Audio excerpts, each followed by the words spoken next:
أعوذ بالله من الشيطان الرجيم. بسم الله الرحمن الرحيم. والتين والزيتون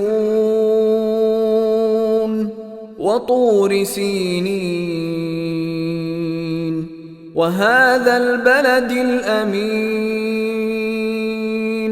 لقد خلقنا الإنسان في أحسن تقويم ثم رددناه أسفل سافلين إلا الذين آمنوا وعملوا الصالحات فلهم أجر غير ممنون فما يكذبك بعد بالدين